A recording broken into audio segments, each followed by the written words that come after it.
básicamente importina beta, alfa, Cas, RAN, GAPGEF, NTF2, y faltaría aquí NUC50, para comprender el proceso del transporte. Recuerden ustedes que para realizar el transporte tenía que haber una interacción entre las proteínas cariofílicas acopladas a las importinas y a través de beta con las nucleoporinas del complejo del poro. De esa interacción entre la proteína cariofílica, el complejo importina y otras carioferinas, el poro remodelaba su estructura aumentando su diámetro para el transporte. Este esquema asusta, pero no le tengan miedo. Mire, podría hacerse todo en un solo esquema, pero sería un poco sobrecargado, digámoslo. Entonces, está dividido en dos partes. Pero, en realidad, todo esto que vemos aquí sucede de forma simultánea y sincrónica. Empecemos por las referencias. Lo que está en violeta es la envoltura, las membranas de la envoltura, el margen. Lo que está en amarillo serían las nucleoporinas en general que constituyen el complejo. Comencemos por aquí. NLS o NIS era la secuencia. ¿Secuencia de qué? Vamos a hacer más interacción hoy.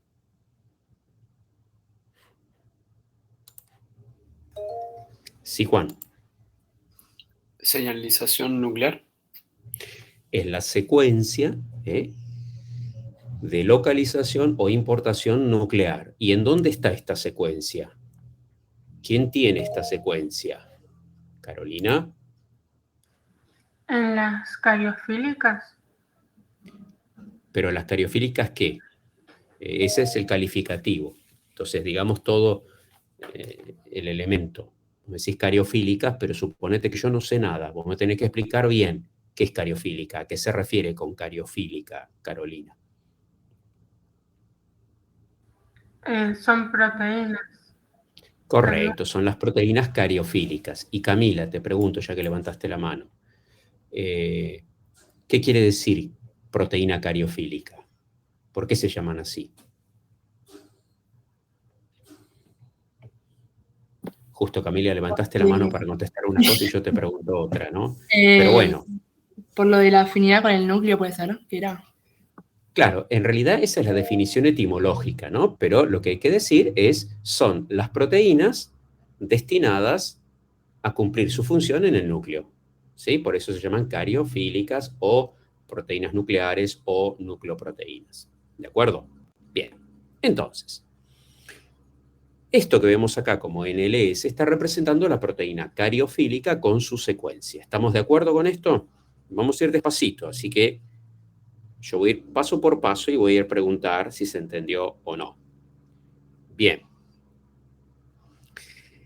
En el citosol está, por un lado, la importina alfa, por otro lado, la importina beta. No miren lo que está al lado. Importina alfa, importina beta.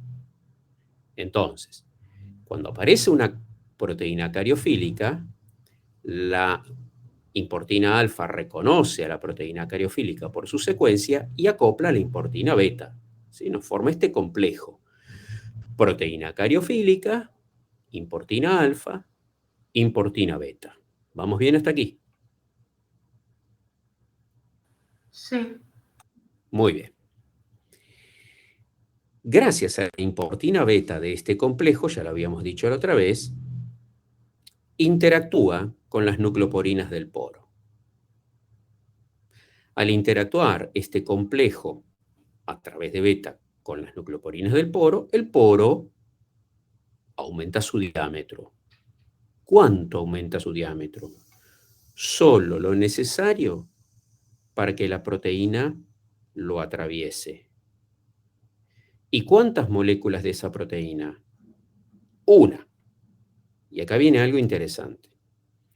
Esto no es una puerta que el primero la abrió y el último la cierra. No, no, no.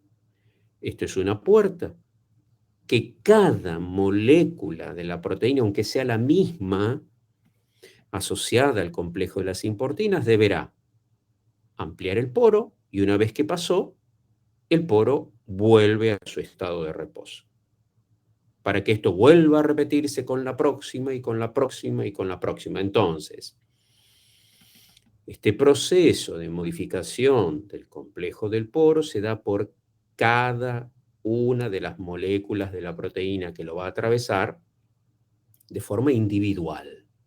Repito, no es una puerta que se abrió, la abrió el primero y pasan y la cierra el último. No, es una puerta que se cierra y se abre por cada uno, por decirlo de un modo figurado. Bien, ¿comprendido eso?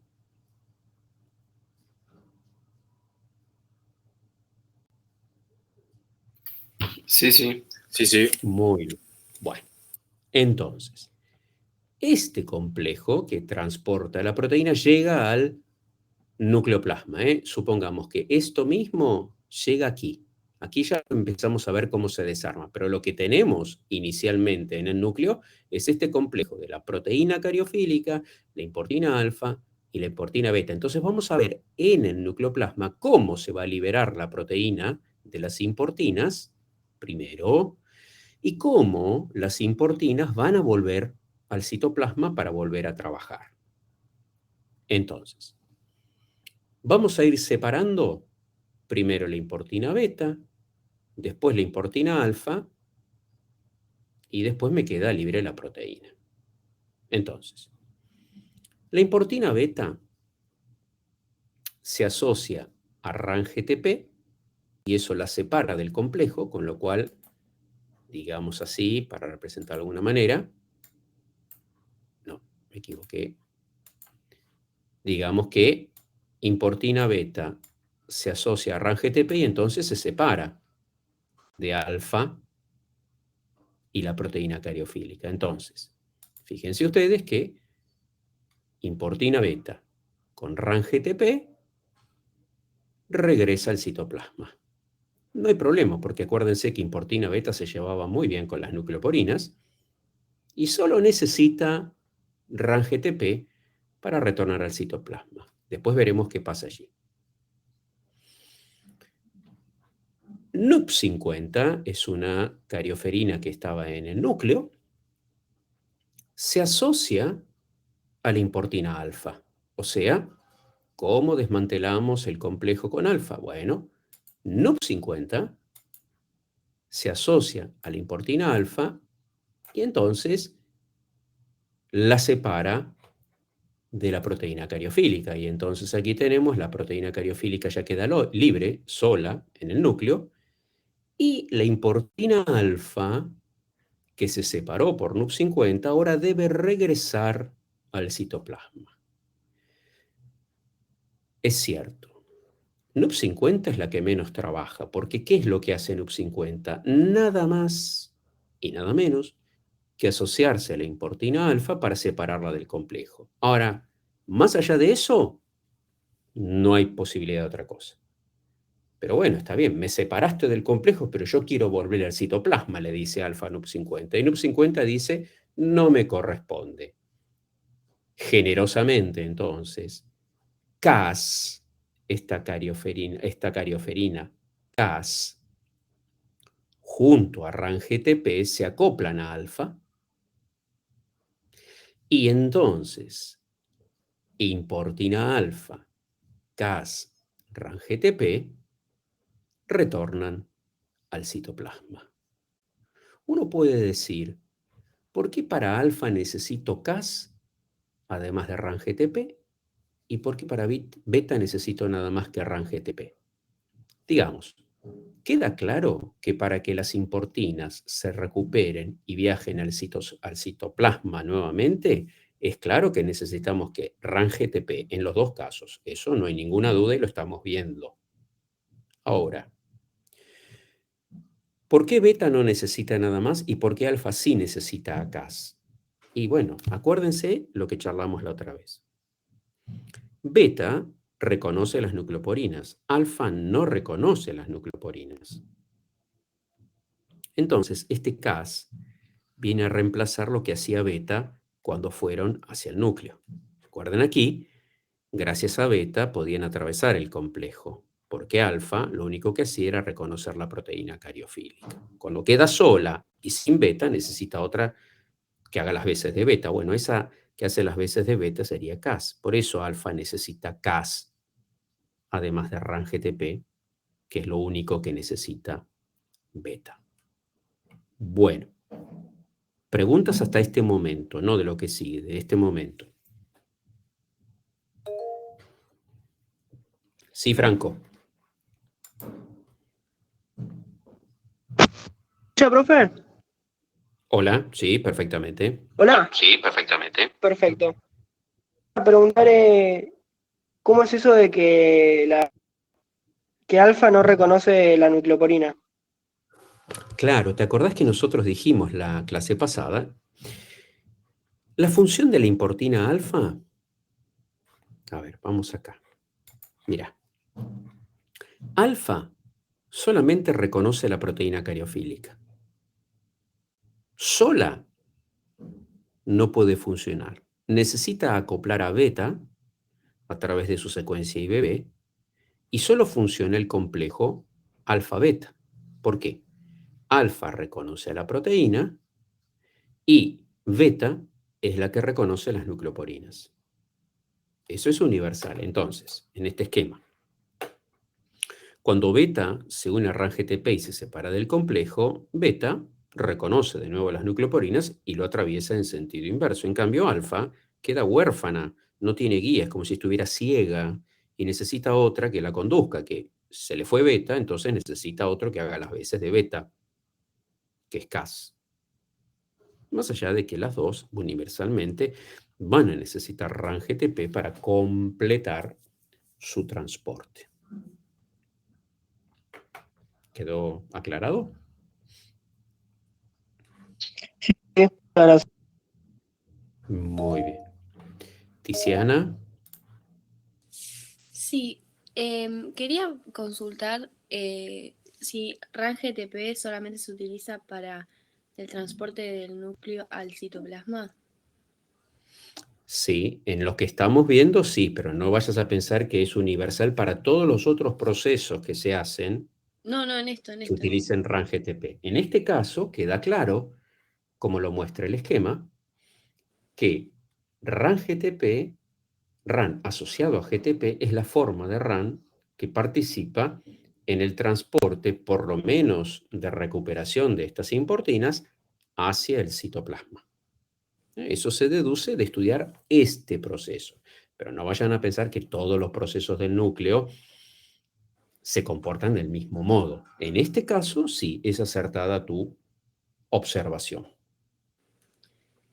Entonces, o sea, del citoplasma al núcleo no, pero del núcleo al citoplasma sí. A ver, Tiziana, ¿qué estás viendo aquí? ¿Ves? Aquí, fíjate, miremos este esquema, ¿no? Acá nunca usamos RAN de ninguna especie para el transporte. El RAN en su asociación a GTP solo se necesita en este proceso para la recuperación de las importinas en su transporte de vuelta, digamos, hacia el citoplasma. ¿Mm? ¿De acuerdo? Y después se transforma en RAN GDP cuando pasa Pero, a ver, Tiziana, yo les dije hace un ratito que solo me pregunten sobre lo que vimos, no sobre lo que no vimos. Porque de lo que no vimos, me pueden preguntar todo porque no lo expliqué. Entonces, las preguntas vienen después de que expliqué, para aclarar lo que expliqué, no de lo que ustedes están viendo en el esquema y les interesa, si no se desordena todo, ¿de acuerdo? Esto es para todos, chicos, ¿eh? Así nos ordenamos, ¿eh? Camila. Profe, te hago una pregunta. ¿NUP 50, entonces solamente se uniría a alfa para que se separe de la proteína o hace algo más? A ver, ¿qué ves aquí? Espérate que se me fue el cursor. ¿Qué ves aquí? ¿Y qué acabo de decirles? que en este proceso NUP50 es la que menos trabaja, porque lo que hace es desacoplar alfa del complejo. Ahora, si NUP50 hace más cosas, y sí hace más cosas, pero justamente no tienen que ver exactamente con este proceso. Entonces, cuidado a veces con absolutizar expresiones. Si yo te digo, NUP50 no hace nada más, y vos lo pensás que nunca hace nada más en ningún otro proceso de ninguna otra naturaleza, estaríamos en un error. ¿Sí? Pero en este proceso de transporte, a través del complejo de proteínas cariofílicas, es exacto. NUP50 no tiene otra función en este lugar, aunque NUP50 tenga otras funciones que no tienen mucho que ver con el proceso de transporte. ¿De acuerdo? Sí, sí, ahí entendí bien, gracias. Bueno, Carolina. Te quería preguntar porque no entendí mucho. ¿NUP50 es una cariofílica o...? Porque no me quedó No, a claro. ver, Carolina, volvé a tu clase del lunes pasado. ¿Sí? Y fíjate vos lo que habrás escrito, supongo, bajo el título de carioferinas. Carioferinas. Ahí vas a encontrar que las carioferinas son esos factores que permiten la interacción entre, en este caso, la proteína cariofílica, o en otro caso con un RN, y las nucleoporinas del poro. A partir de allí, yo les mencioné que las carioferinas de importancia para el transporte de proteínas cariofílicas eran las importinas alfa y beta, RANGTP, NUP50, Cas y NTF2. Entonces, es muy importante, chicos, lo que yo siempre les digo todas las clases. Para comprender con más facilidad, hay que tener estudiado lo previo. ¿Por qué? Porque no son temas que se agoten en una clase, es decir, es como que uno va construyendo un proceso. O sea, para entender esto, nosotros tenemos que hablar primero de las proteínas cariofílicas, después de las carioferinas, antes hablamos de las nucleoporinas, para ahora, con todo eso en la cabeza, aplicarlo al proceso del transporte. Entonces, esto es para todos, y se los digo siempre, vayan llevando el estudio de clase en clase, porque se usan muchas veces esos conceptos, y sobre todo cuando hablemos de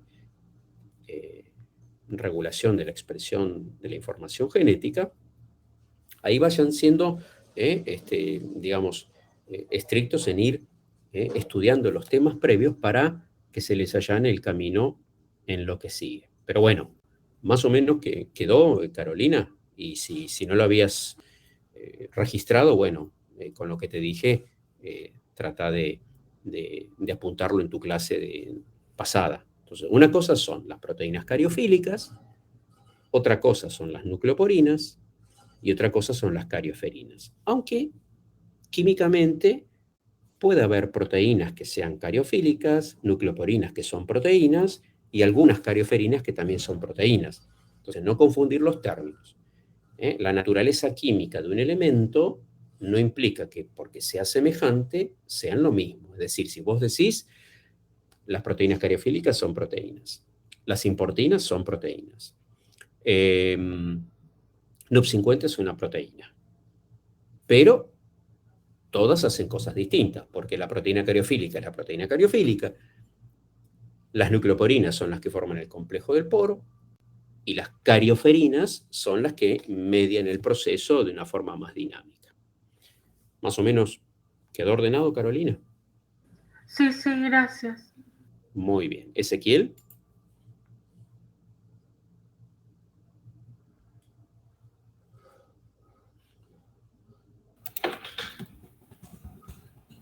Ezequiel, ¿habías levantado la mano?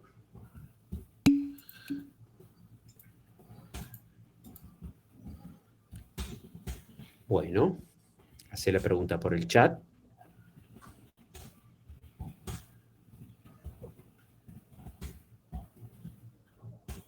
Recuerden que para el examen todo tienen que tenerlo adecuado, la cámara y el micrófono, ¿eh? Si no, no se puede dar examen. A ver, RAN-GTP, en realidad, si vos, a ver, en estos términos, si vos decís sacar y te referís a sacarla del núcleo al citoplasma, es un transporte del núcleo al citoplasma o una recuperación del núcleo al citoplasma.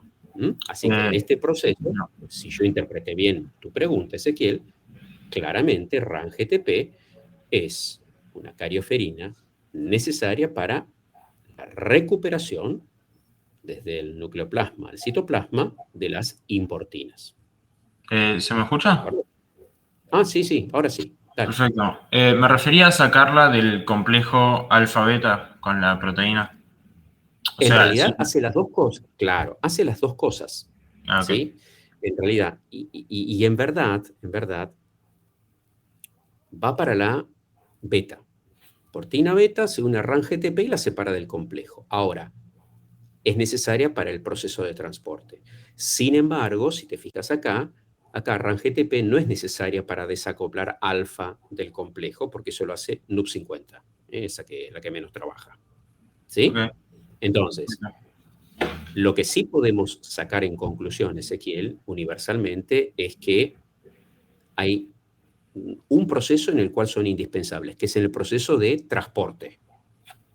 Claro. Ahora, en el desacople, en un caso es ella sola, RAN-GTP, y en otro caso no. Lo que aquí es común a los dos es la necesidad de RAN-GTP para la recuperación, para el transporte a través del complejo en su retorno hacia el citosol. Perfecto. Muchas gracias. ¿Listo? Muy bueno. Ahora, miremos y completemos con este esquema que está a la derecha, y es, y aquí contesto a, creo que era Tiziana. Al citoplasma llega importina beta RAN-GTP e importina alfa Cas RAN-GTP. Les dije la clase pasada que en el citosol está RAN-GAP, la fosfatasa GAP, solo aquí. Por lo tanto, cuando llega el complejo al citosol, RAN-GTP, ¿qué hace? Hidroliza el GTP, le rompo un enlace y me queda RAN-GDP. En los dos casos. Bueno, RAN-GDP ya no tiene afinidad por ninguna de las importinas. Se separa. ¿Y qué me queda? Libre la importina beta, libre la importina alfa, y si fuera necesario, otra vez iniciarán el proceso. La pregunta es, ¿y qué pasa con el RAN-GDP? ¿Qué pasa con Cas? Bueno, Cas es una importina, es una carioferina, no es una importina, es una carioferina, que para regresar al núcleo, que aquí no está esquematizado, no necesita ya de ningún RAN. Lo hace de forma autónoma. Ahora, ¿cómo recuperamos RAN-GDP hacia el núcleo? A través de NTF2. RAN-GDP regresa al núcleo acoplándose con NTF2. Y en el núcleo estaba GEF, el factor de intercambio. ¿Qué hacía GEF? Sacaba el GDP y lo reemplazaba por un GTP, liberando el NTF2, que va a volver después al citoplasma, y quedando GTP unido a RAN.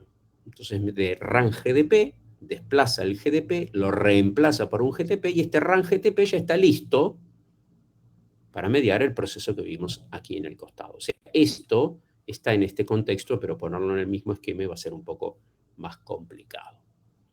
Bueno, no sé si respondí tu anterior pregunta, Tiziana.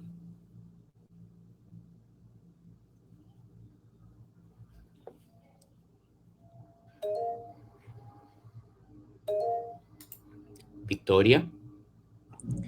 No me había quedado claro que era, perdón, NTF2. Si me lo puede repetir, genial. NTF2, a ver, Victoria, anda a tu clase pasada y fíjate en la lista de carioferinas que yo les mencioné.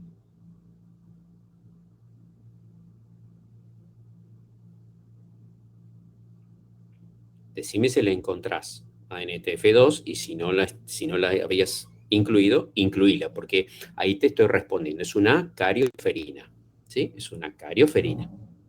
¿De acuerdo? ¿Y qué función tiene esta carioferina? La que estamos viendo ahí en el esquema. Es recuperar, transportar RAN GDP al nucleoplasma. ¿Para qué? Para que en el núcleo donde está GEF desplace al GDP de RAN y le una un GTP. Es decir, se reconstituye RAN GTP. No sé si vos te referías a eso, si luego te lo pude explicar o si no, bueno, específicame tu consulta. Sí, sí, genial. Gracias. Muy bien. Bueno, estaba por ahí Martín, que se borró el mensaje. No sé si se arrepintió de la pregunta o se borró nomás. Sí, Martín, dale, te escucho. Sí, Martín, lo que no me quedó bien en claro es que... Martín, mira vos, Sí. nos separan algunos años, pero bueno, en el nombre estamos iguales. Sí. Lo que no me Bien, quedó claro es en el GEF pasa de factor de intercambio de GDP a GTP, claro. liberando NFT2. Claro, a ver, vamos a recapitular. ¿Qué es GEF y qué es GAP? Lo vimos en la clase anterior. GEF es un factor de intercambio.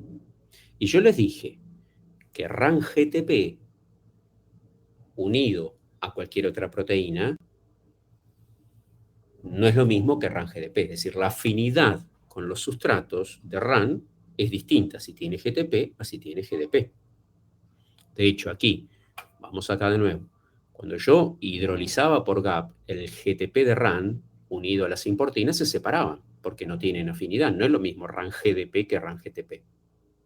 Y aquí, RAN GDP, por ser RAN GDP, tiene afinidad por NTF2. Ahora, si yo se lo cambio y le pongo un GTP, ya pierde la afinidad de NTF2 y queda libre, que después va a regresar al citoplasma. Entonces, RAN ahora con GTP pierde la afinidad por NTF2, porque el que tiene la afinidad es el que tiene GDP. Y bueno, RAN GTP cumplirá en este proceso que estamos viendo, bueno, se asociará a las importinas para su regreso al citosol. ¿De acuerdo? Sí, de acuerdo. Muy bien. Bueno, no vayan a pensar que es tan simple como lo vimos. Hay una serie de mayor cantidad de factores, ¿no es cierto? En este caso, estamos viendo el proceso opuesto. El transporte de ARN del núcleo al citoplasma. Era el ejemplo de la otra macromolécula importante que se transporta a través del complejo del poro. Habíamos dicho elementos importantes del citoplasma al núcleo, las proteínas cariofílicas. Proteínas. Elementos importantes del núcleo del citoplasma, ARN. Y se los puse como dos ejemplos extremos, ¿no es cierto? ¿Por qué? Porque las proteínas solo se sintetizan en el citoplasma y los ARN solo se transcriben en el núcleo y deben estar en los lugares opuestos. Había una pregunta recién, no me acuerdo quién. Sí, Martín, perdóname, era yo. Quería saber si habías dicho ARN porque se me cortó el audio justo. ¿Vos podés ver la pantalla? Ah, ahí no aparecía, perdóname, recién me aparece el texto. Bueno, gracias. Muy bien.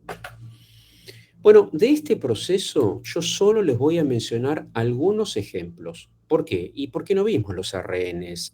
No vimos su transcripción.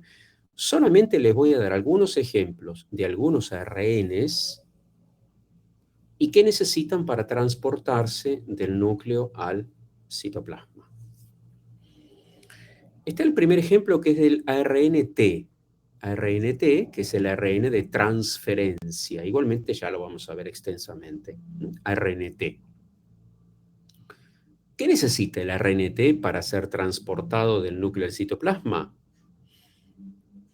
Una exportina. Es decir, aquí no vamos a hablar de importinas, vamos a hablar de exportinas.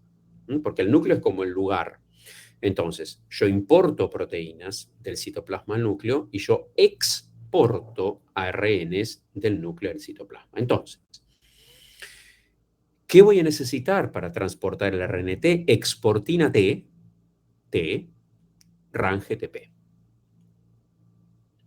Vayamos a este otro, ARN-MI.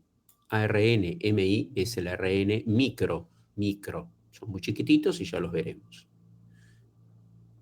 ¿Qué voy a necesitar? Exportina también 5 y RAN-GTP. Ahora,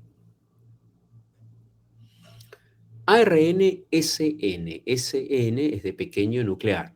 Repito, ya veremos todos estos nombres. Por ahora, tómenlos en su abreviatura.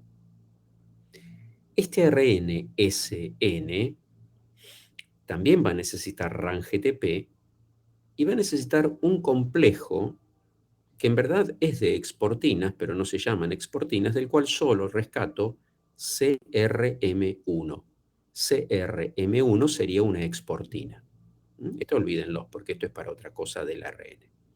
Entonces, ARN-SN necesita RAN-GTP y CRM1.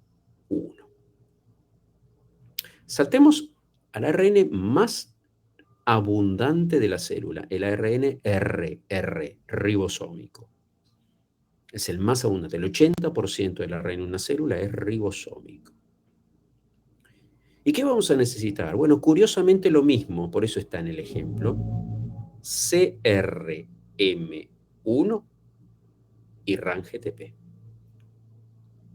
Claramente reconoce distintos ARNs porque hay distintos cofactores, que no vamos a hablar de esto porque dije que vamos a dar solo estos ejemplos concretos, no vamos a hablar del proceso como hablamos recién de las proteínas. Y este está por esta curiosidad, y es el ARN mensajero, ARN M es el mensajero, un ARN muy importante, que es el que codifica las proteínas.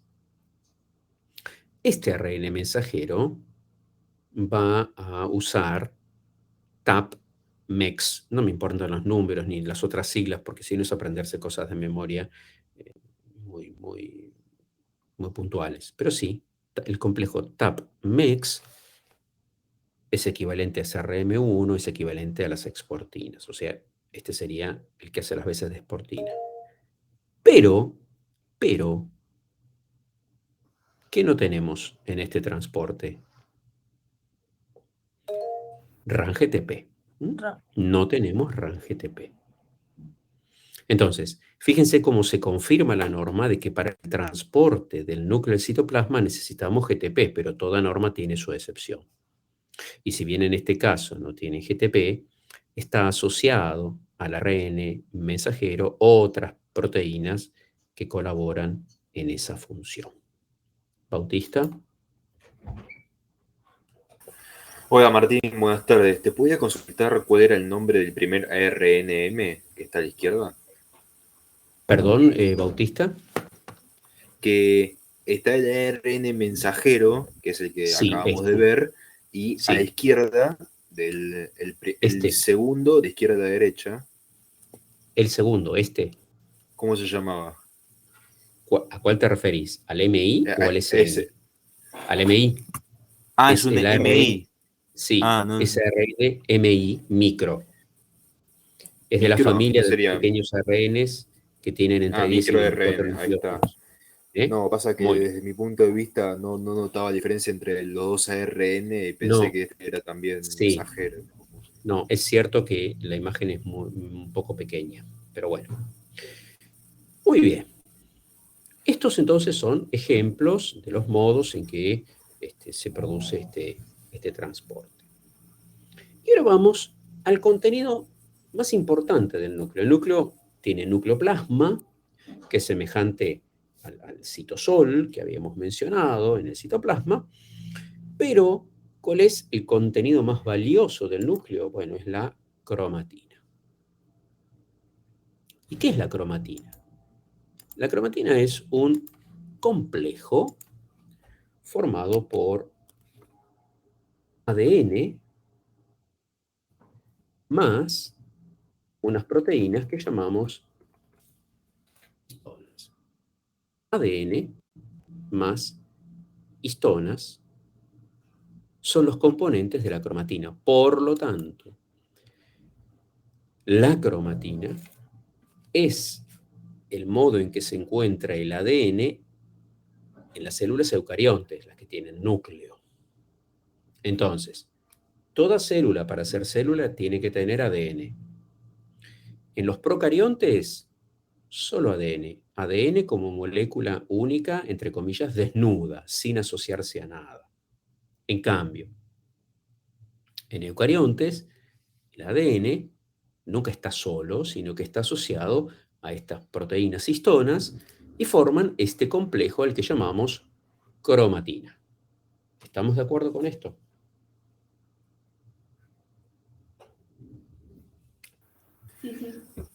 Bueno. Sí. Pregunta que esto debe ser de hace unas cuantas clases, pero justo en el momento no me acuerdo, que es tipo, si nosotros nos vamos a focalizar solamente en eucariontes. Es lo que he dicho en su momento. De procariontes solo algún nombre, algún dato puntual que nos interesa. Listo. Gracias. Bueno. De procariontes van a estudiar mucho en microbiología. Ahí van a ver casi todo. Bien.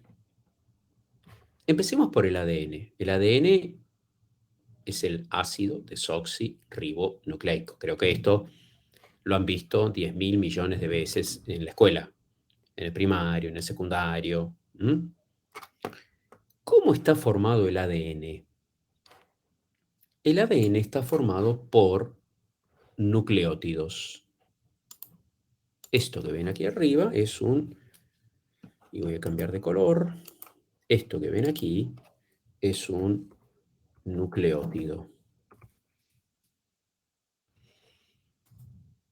¿Y cómo está formado un nucleótido? Un nucleótido está formado por estos tres elementos. Igual esto lo van a ver en detalle en química, pero yo les nombro lo que necesito que sepan. En química van a tener que saber las fórmulas. A mí no me importan las fórmulas. Un nucleótido está formado por un azúcar que tiene 1, 2, 3, 4, 5 carbonos. Es una pentosa. Está formado por una pentosa porque tiene 5 carbonos. Tiene esta forma cíclica. Ojo, los carbonos están en cada ángulo, por eso tienen 1', 2', 3', 4' y unido al 4 el 5. Este es el oxígeno que cierra el ciclo. Acá no hay carbono. Si no, siempre se confunden y dicen que este es el 5. No. El 5 está unido al 4. Pentosa. Esta pentosa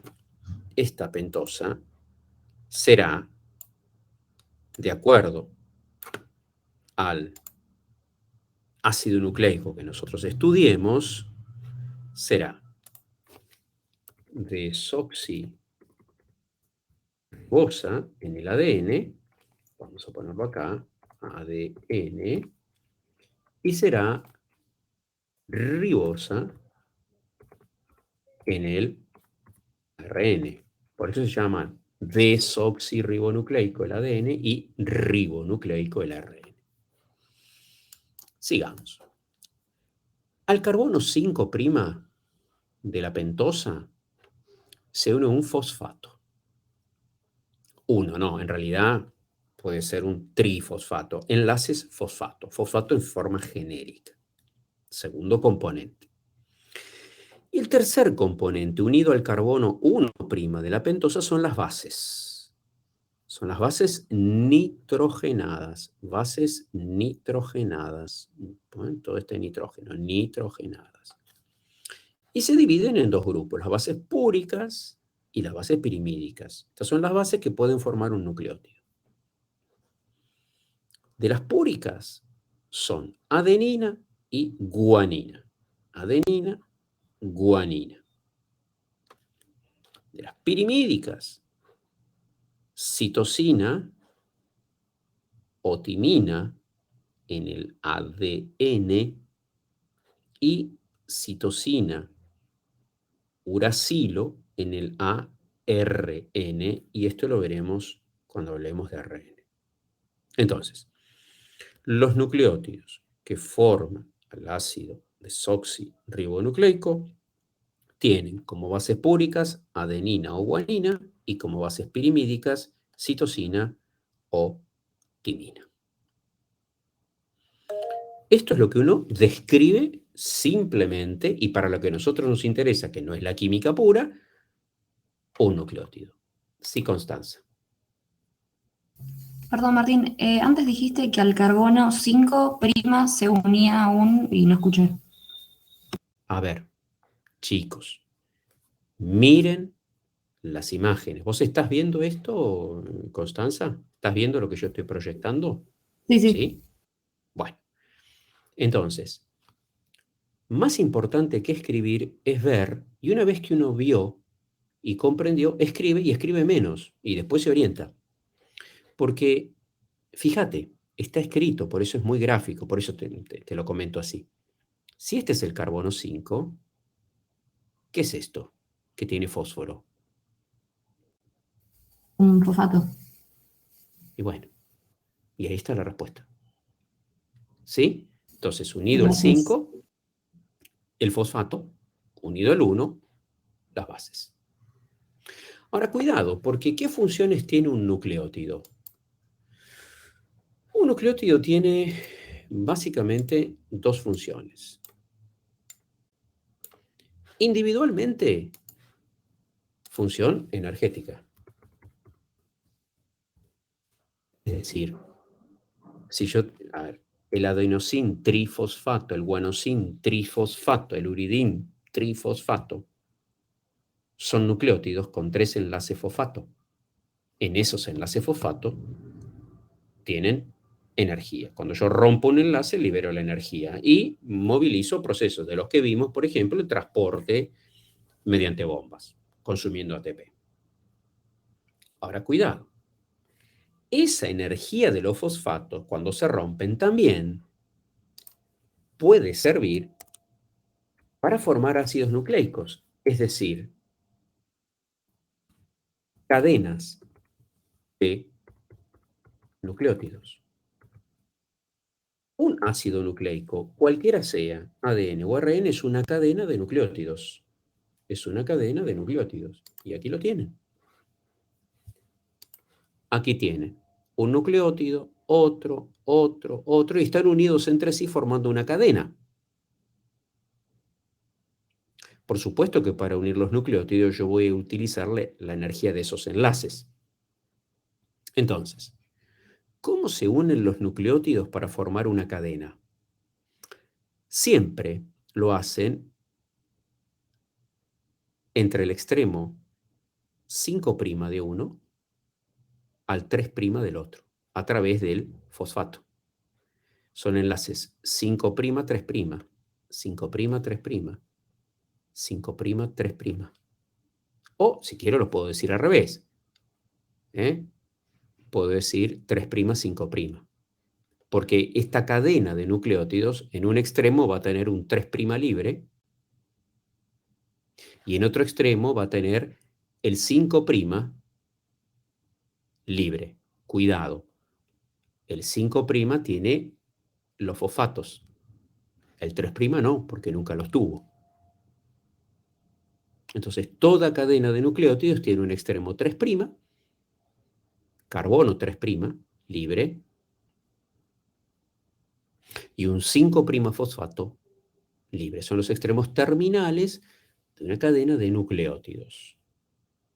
Esto es en general, tanto para el ADN como para el ARN. Todavía no hablamos del ADN en sí mismo. ¿Comprendido esto?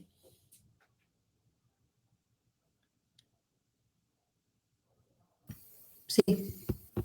Muy bien. Perdón, entonces las funciones son energéticas y formar cadenas. Exactamente, cuando forma cadenas decimos directamente formar ácidos nucleicos.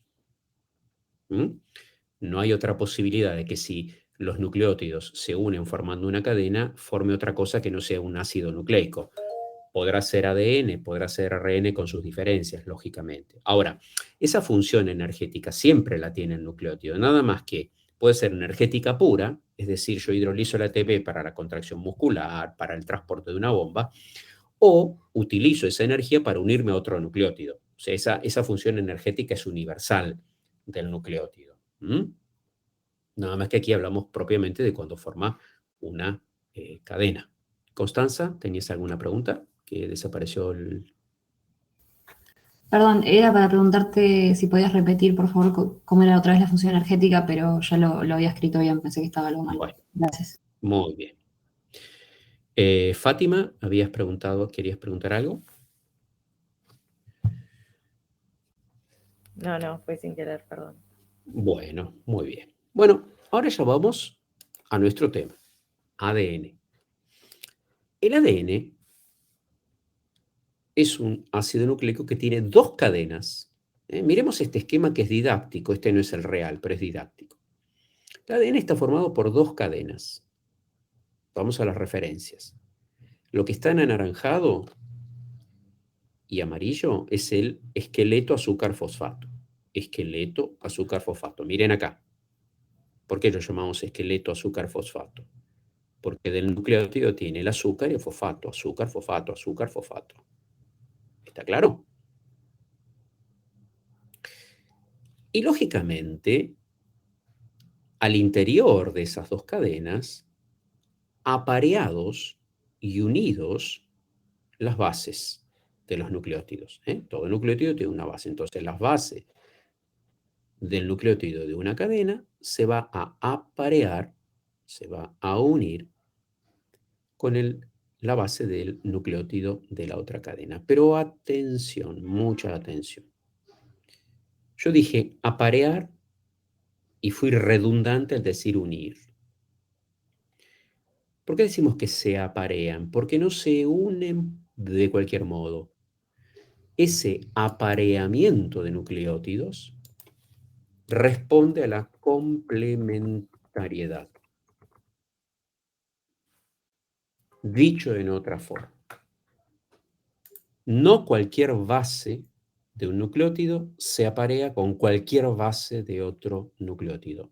No. Se aparean de acuerdo a un régimen de complementariedad genéticamente determinado, en donde siempre se va a aparear una base púrica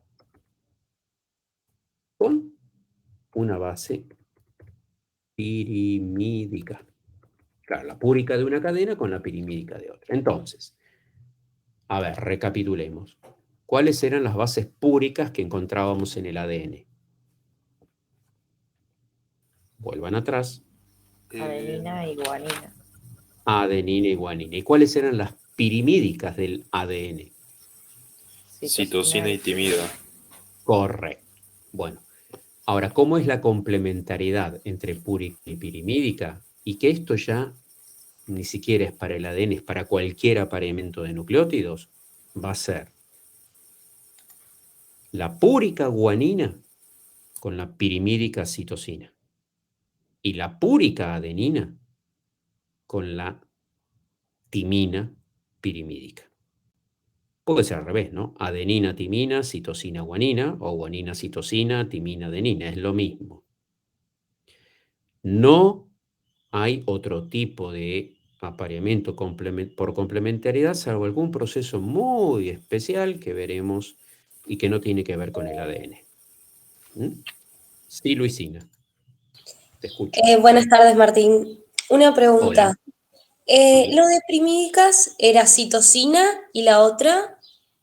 Timina en el ADN. En el ARN, que no lo estamos viendo, en vez de haber timina, en su lugar está uracilo. Genial, gracias.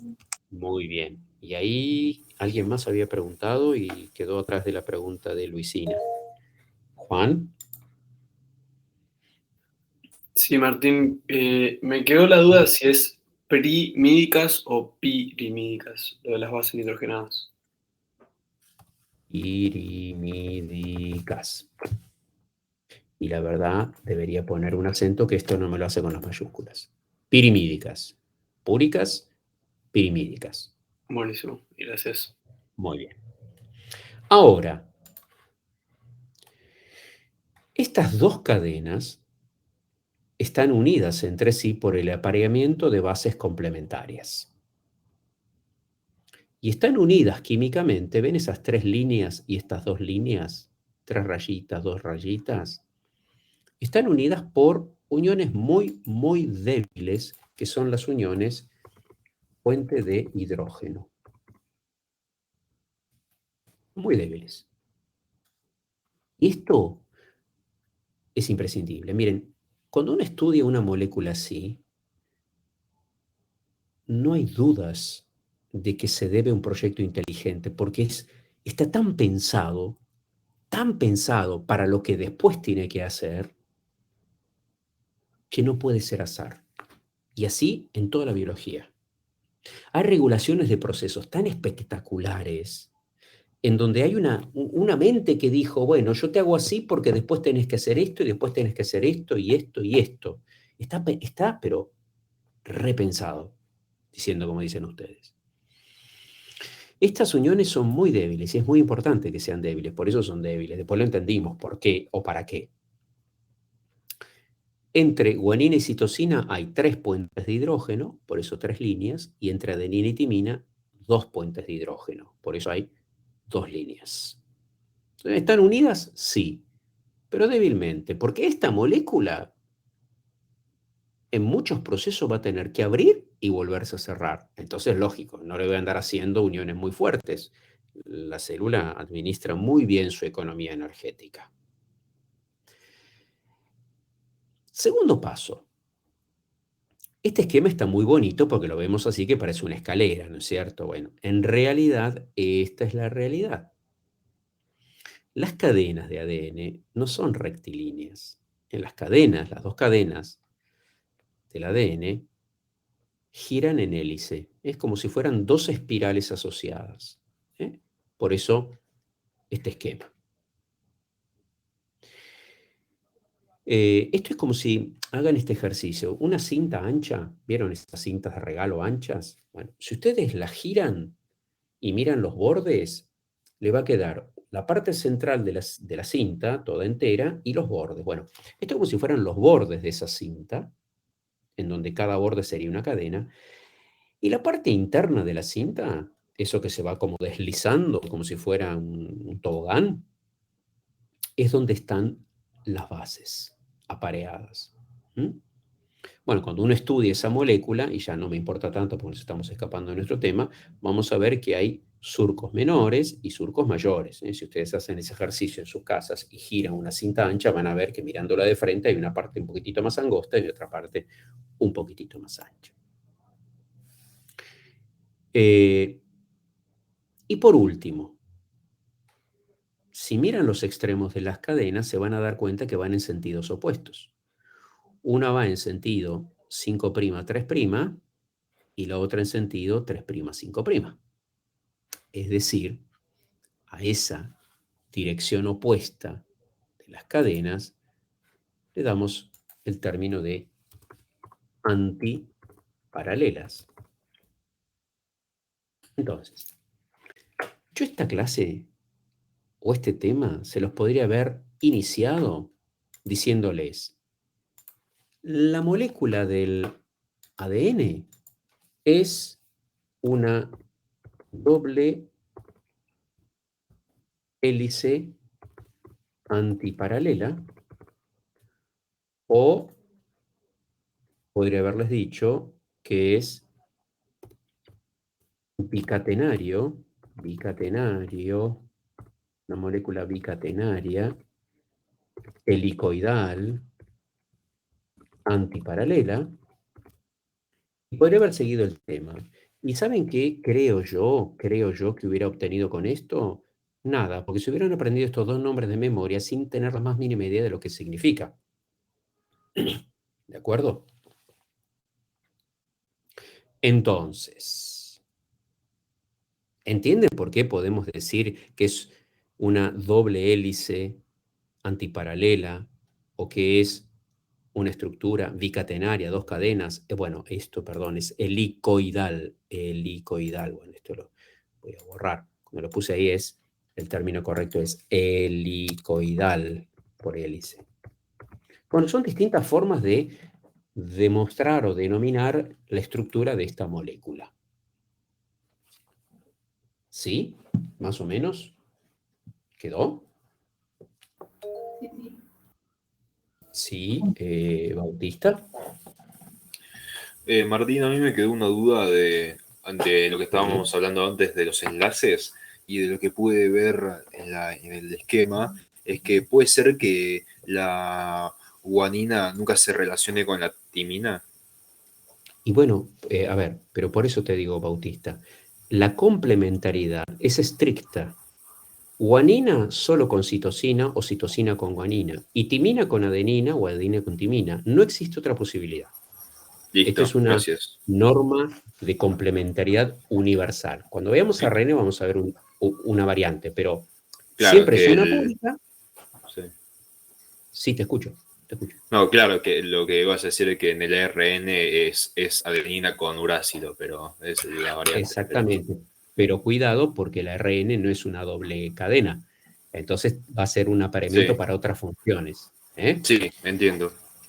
Muy bien. Bueno, algunos esquemas. Fíjense que en este esquema, en color celeste y rosa más fuerte, es el esqueleto azúcar-fosfato y en el interior, más pálidos, las bases avariadas entre sí. Lo mismo aquí. Y vamos a hablar de las 3 formas estructurales que tenemos de ADN en nuestras células. Todas son, no hay dudas, dobles hélices antiparalelas. Eso no hay duda. Las diferencias están en cuántos nucleótidos hay por vueltas y hacia dónde giran las cadenas. Acá me estoy metiendo un poquitito más en el punto químico, pero bueno, es para tener un concepto. La forma más abundante de ADN es la forma B de bueno. Luego, menos abundante que B es la forma A y la menos abundante es la forma Z. La forma B completa un giro cada 10 pares de nucleótidos. A ver, yo les quiero aclarar, voy a hablar ahora indistintamente de nucleótidos y bases. Si yo digo par de bases es par de nucleótidos. Si digo par de nucleótidos es par de bases, porque son componentes de una sola estructura que es el nucleótido. Cada 10 da una vuelta completa y las cadenas químicamente giran hacia la derecha. La forma A genera una vuelta cada 11 pares de bases nucleótidos y también gira hacia la derecha. Y la Z da una vuelta cada 12 pares de nucleótidos y gira hacia la izquierda. Por eso es una molécula mucho más estrecha, que es lo que tratan de demostrar estos esquemas en el corte transversal. O sea, estas 3 formas tenemos de ADN en nuestras células. No importa la frecuencia ni la variación, simplemente lo que describimos es la forma de la más abundante, que es la beta. Estas 2 formas se estudian, les diría ya, más en bioquímica y biología molecular en cuanto a sus funcionalidades. Sí, Victoria. Perdón, Martín, pero A puede ser que gira hacia la derecha, dijiste. No me quedó claro Sí. eso. Genial, gracias. B a la derecha, A a la derecha y Z a la izquierda. ¿Sí? Sí, muchas gracias. Bueno. Visto esto, ¿qué función tiene el ADN? Porque hasta ahora, bueno, la función del ADN es contener la información genética. Ni más ni menos. El mundo se revolucionó cuando se demostró esto, que ya sin laboratorios lo intuía Mendel, y que recién en 1953 Watson y Crick describieron la estructura de doble hélice de ADN, ganaron el premio Nobel. Ahí viene una disputa que dicen que antes era Chargaff, etc. Bueno, ciertamente dentro de algunos decenios o siglos, si hay que dividir en etapas a la biología celular y molecular, claramente va a haber una etapa hasta el ADN, descubrimiento de su estructura, y luego del descubrimiento de la estructura del ADN. O sea, ni siquiera hace 100 años que se descubrió la estructura del ADN, y es la piedra de toque de la biología molecular y del desarrollo de los seres vivos. Toda la información que tiene una célula para codificar sus proteínas, sus enzimas, y a través de ellas su función, su estructura, sus procesos biológicos, su metabolismo, está en el ADN. ¿Y en qué del ADN? ¿Cómo está escrita, entre comillas? Es decir, ¿cómo está codificada esa información en el ADN? Codificada, escrita, entre comillas. Está codificada, y esto es muy importante porque muchas veces se equivocan. Vamos a este esquemita que es más fácil. En la secuencia lineal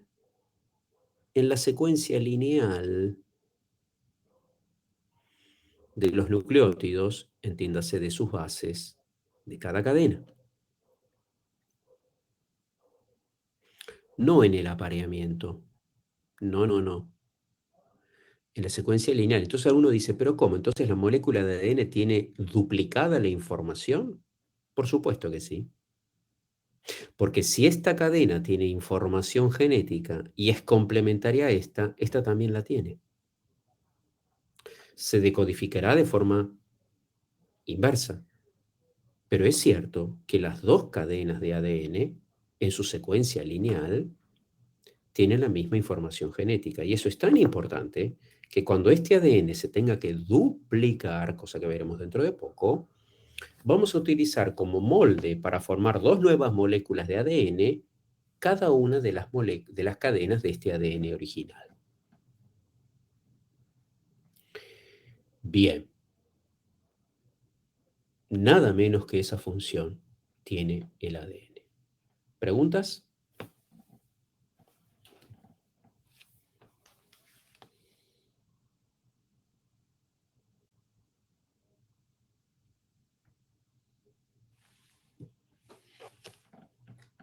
¿No hay preguntas?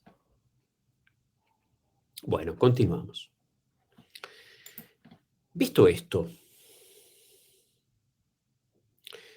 ¿cómo se pueden organizar conceptualmente las secuencias del ADN en general? ¿Me están escuchando bien? Sí. Bueno, ¿Se escucha bien? Sí. Sí, las se le escucha bien. secuencias del ADN se clasifican en secuencias codificantes y no codificantes. Empecemos por lo más importante. Las dos son importantes. Muchas veces nuestra estructura perceptiva e intelectual nos lleva a pensar que lo que dice por la negativa no importa, es menos valioso que lo que no tiene la negativa. Acá es absolutamente indispensable tanto una como otra. Cuando uno dice codificante, quiere decir que esa secuencia de ADN tiene la información para sintetizar otra molécula.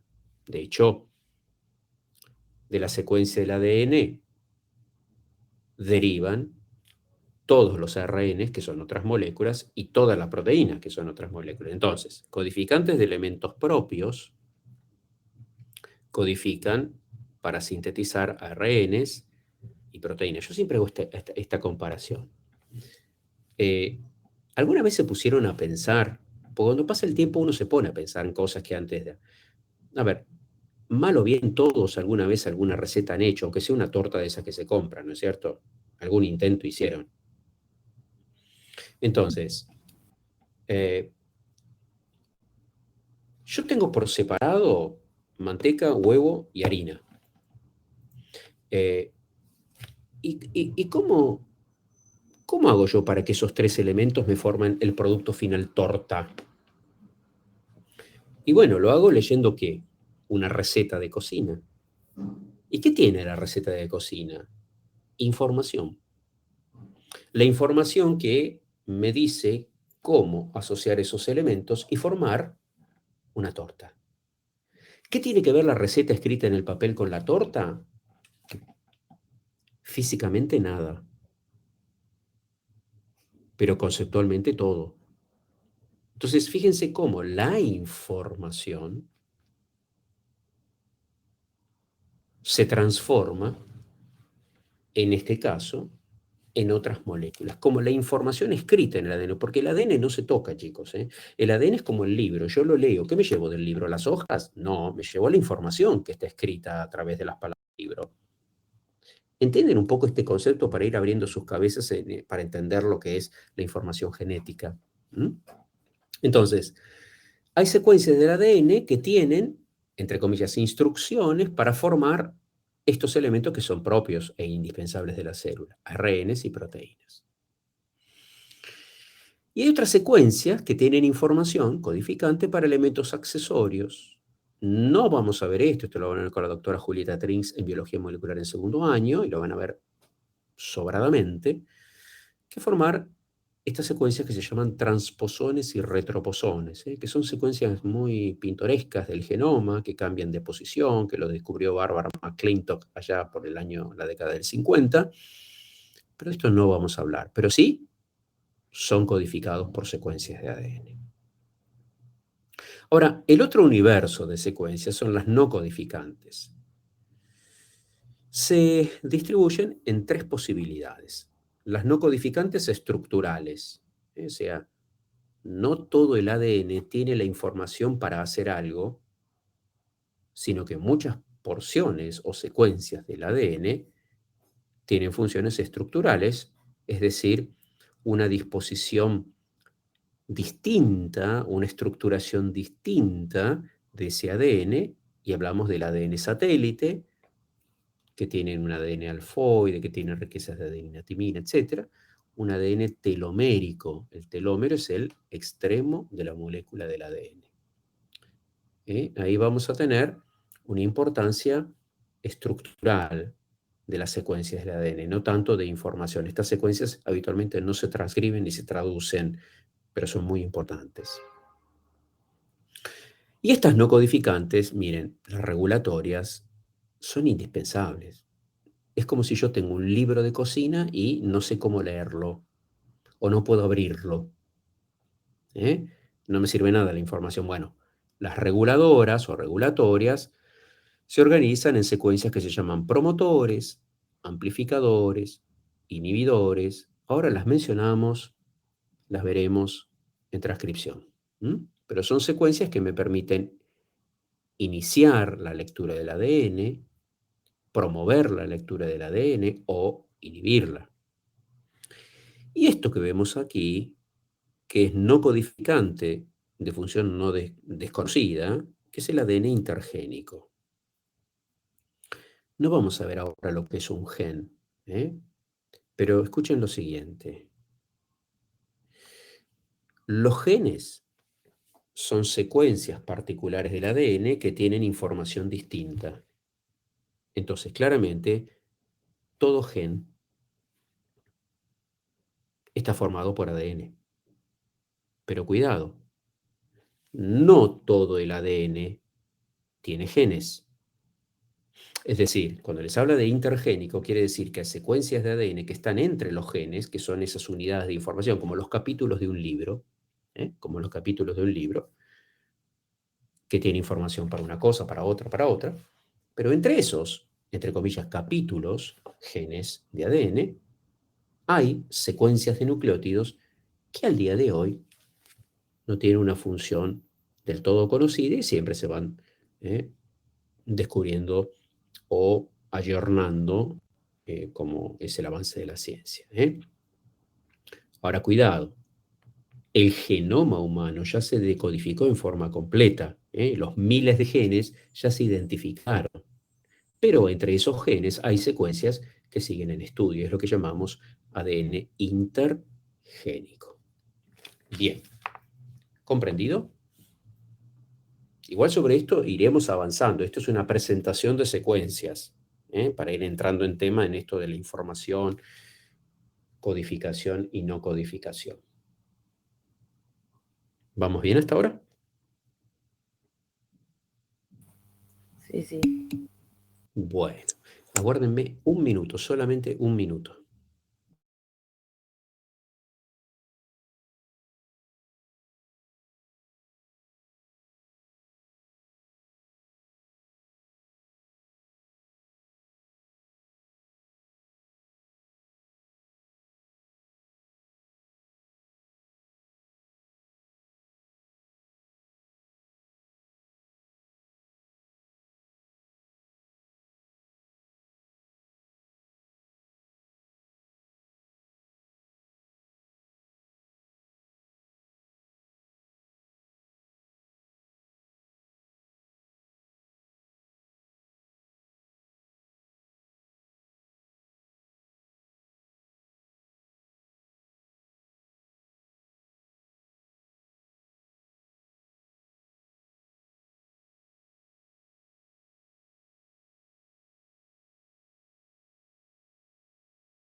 Muy bien. Bueno, hasta ahora vimos generalidades de esta molécula de ADN, pero acuérdense que si tenemos que hablar de cromatina,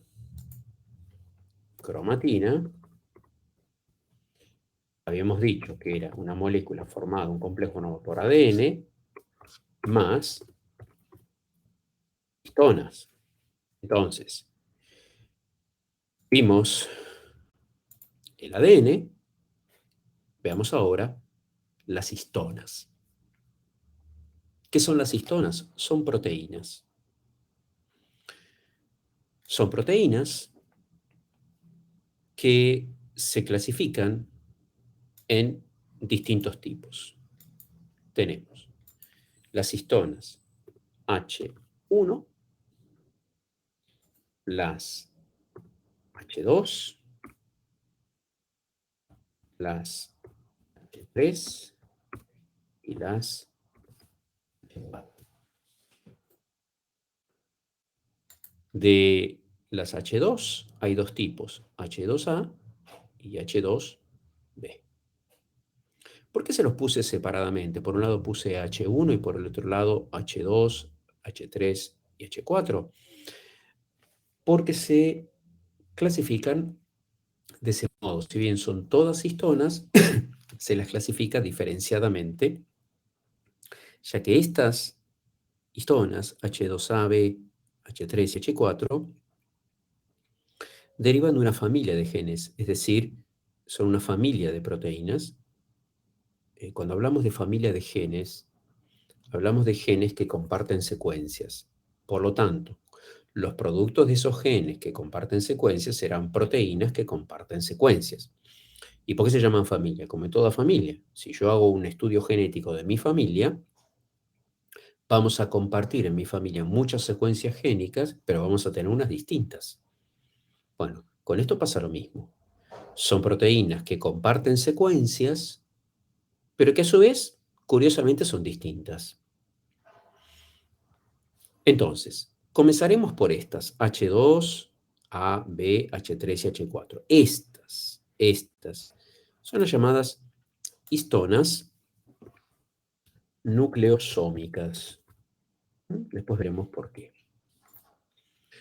A propósito de lo que yo les decía, es una familia de proteínas que comparten secuencias. Miren, en este esquemita, bastante simple, les muestran estas estructuras que se repiten en las 4. Aclaremos, es una proteína, entonces tiene un dominio amino terminal, un dominio carboxilo terminal. Este es el NH2COOH.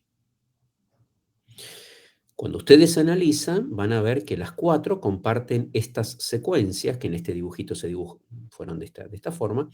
Esa es la secuencia histónica o secuencia pliegue histónico. La comparten. Sin embargo, si ustedes miran el esquema, ven que todas son distintas, todos tienen algo de distinto. Esta tiene esta secuencia, esta otra esta tiene esta, y esta carece de otras. Entonces, familia, sí, pero todas diferentes. Bien. Estas histonas nucleosómicas se asocian por pares. Es decir, a todo esto, vamos a dibujar acá, a todas estas histonas, deberíamos multiplicarlas por 2. Entonces, 2 moléculas de H2A, 2 de H2B, 2 de H3, 2 de H4. ¿Cuántas moléculas en total?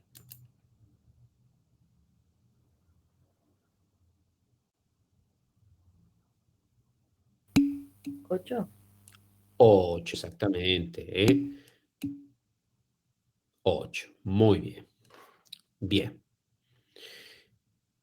Entonces, estas histonas nucleosómicas forman un octámero. Un octámero es una molécula de 8 unidades. Octámero. Es un octámero de histonas, un octámero proteico. Ese octámero de histonas adquiere una conformación de disco. ¿Ven aquí, en anaranjado? Olvídense del gris, que es el ADN. ¿Ven este disco anaranjado? ¿Lo ven? De un lado, del otro y del otro. ¿O lo ven aquí? ¿Estos discos anaranjados? ¿O estos amarillos? Sí. ¿Sí? Y miren este esquema, donde les muestra que 2H2A, 2H2B, 2H3, 2H4 me forman este disco de histonas, este octámero de histonas. ¿Sí? ¿Lo ven? ¿Sí o no? Sí, sí. Sí, sí. Muy bien. Ese disco tiene un diámetro de 11 nanómetros. Minúscula, 11 nanómetros. Ahora bien, de cada histona, ensambladas en el disco ya, emerge el dominio amino terminal. Estas líneas son las secuencias amino terminales. Amino terminal es el extremo. Secuencia amino terminal son los aminoácidos asociados a ese extremo. Se suele decir que son las colas aminoterminales de las histonas, pero es muy importante que lo tengan en cuenta. De ese disco histónico, entonces, se proyectan los dominios aminoterminales de cada una de las histonas, que serían como estos pelos que salen. ¿Quedó bien en claro esto? O sea, no es este disco peladito que vemos acá, sino es este disco con las colas proyectadas. ¿Sí?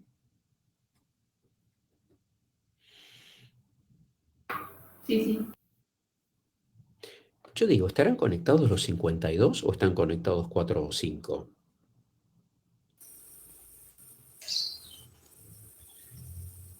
¿Quién sabe? Sí, pasa que estamos anotando.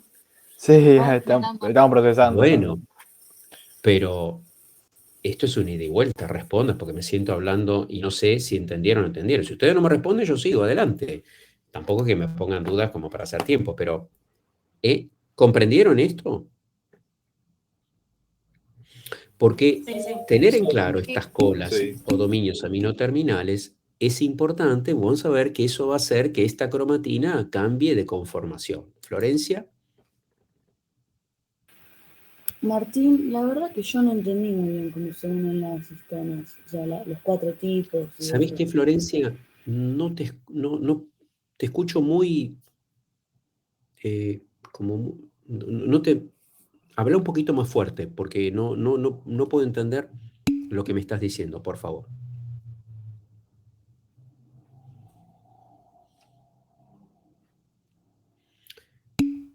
Si no, acércate un poquito más. Bueno, ¿qué no entendiste, Florencia? Comencemos por eso. Decime específicamente qué no entendiste y... Bueno, miremos este esquema, que está bonito. 2 moléculas de cada histona se asocian formando un disco. Como son 2 de cada una, son 8. Es un disco con 8 unidades, por eso lo llamamos octámero. Ese disco tiene un diámetro de 11 nanómetros. Y de cada una de las histonas que forman ese disco se proyectan los dominios aminoterminales. Básicamente eso es lo que resumidamente les comenté.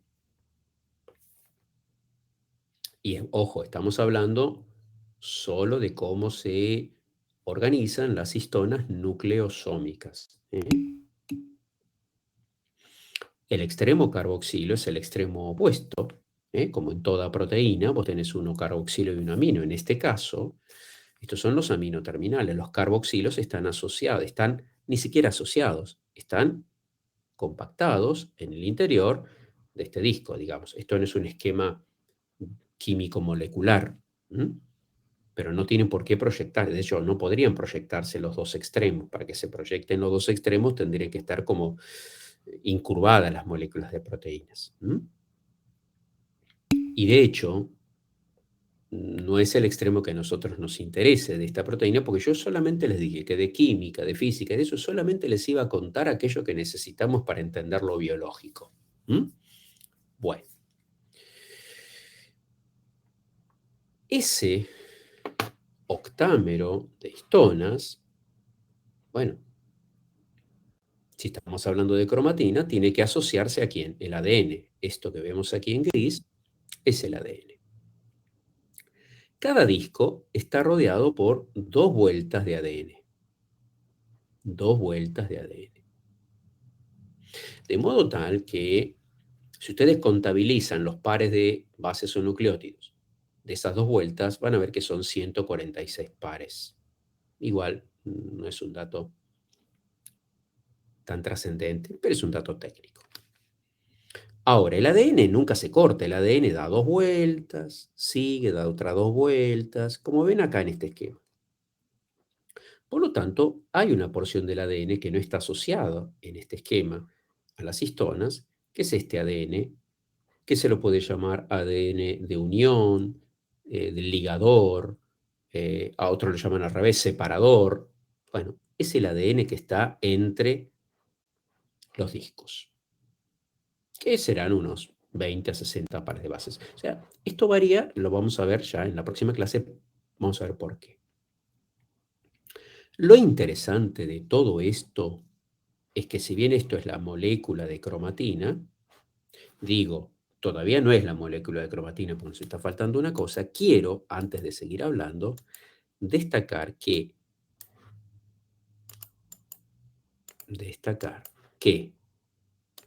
esto que estamos viendo acá, que es el disco con las 2 vueltas del ADN, es lo que llamamos nucleosoma. Por eso las histonas estas se llaman nucleosómicas.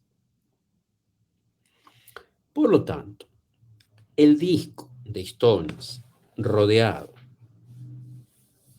por las 2 vueltas del ADN es el nucleosoma. ¿Y qué es el nucleosoma? El nucleosoma tiene dos aspectos. Por un lado, como lo podemos ver y es evidente, es la unidad estructural de la cromatina. Como, bueno, cromatina, miren.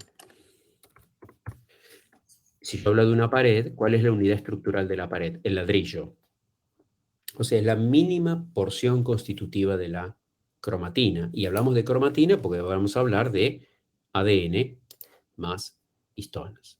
Ahora, como ese ADN está dando dos vueltas, ya nos está abriendo un panorama para considerar desde otro punto de vista el nucleosoma, tan válido como el primero, que es la mínima unidad de, sigo abajo porque no alcanza, empaquetamiento o, sigo abajo, plegamiento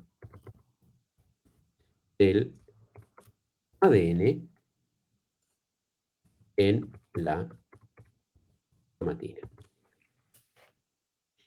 O sea, el ADN nunca está completamente extendido en la cromatina porque siempre al menos dos vueltas va a estar dando alrededor de cada disco de histonas. Si vamos acá, esto es cromatina.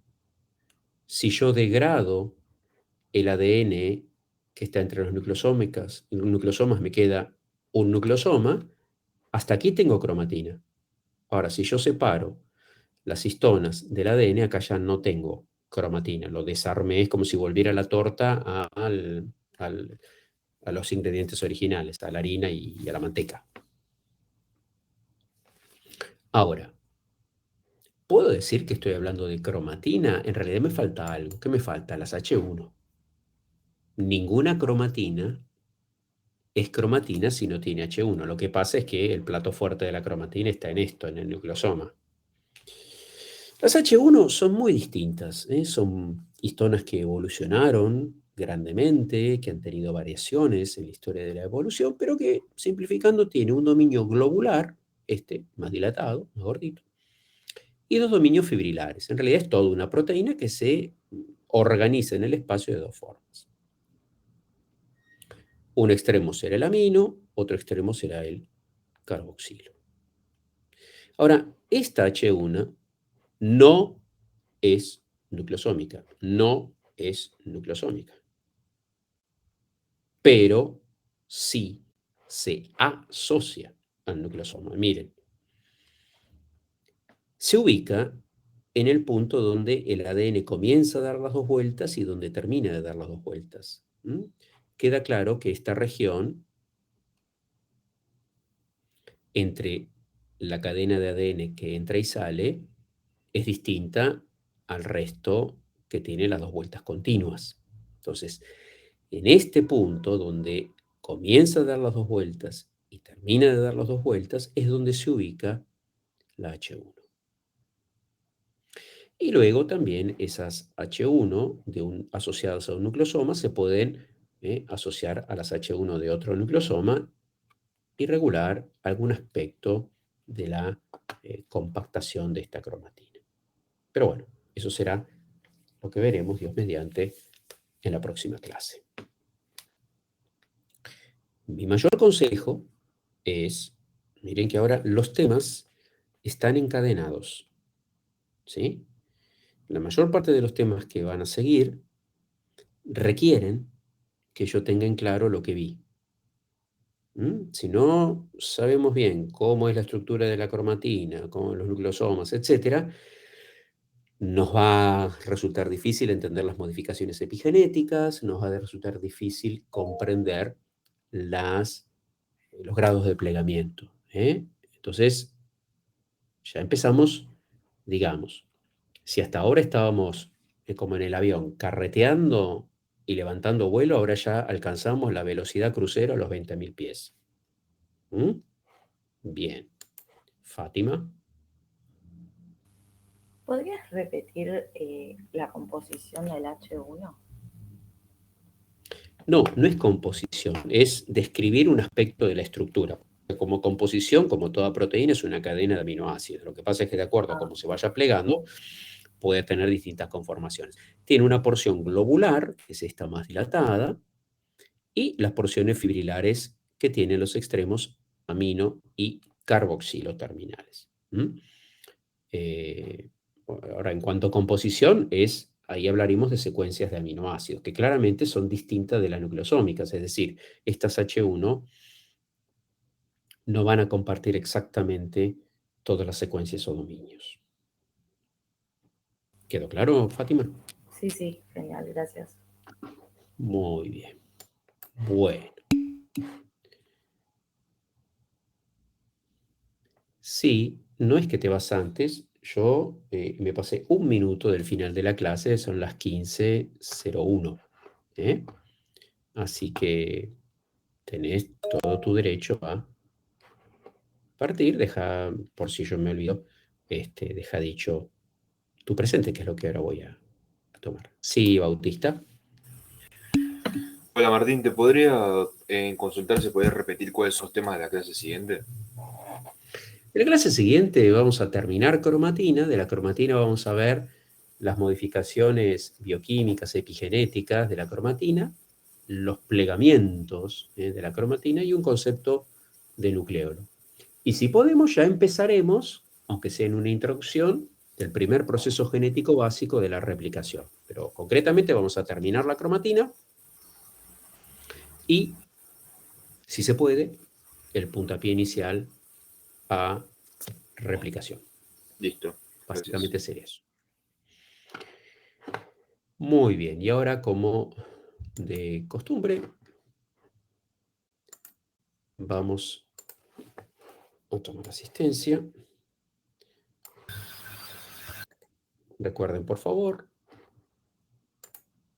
micrófono, y si no hay micrófono, el chat.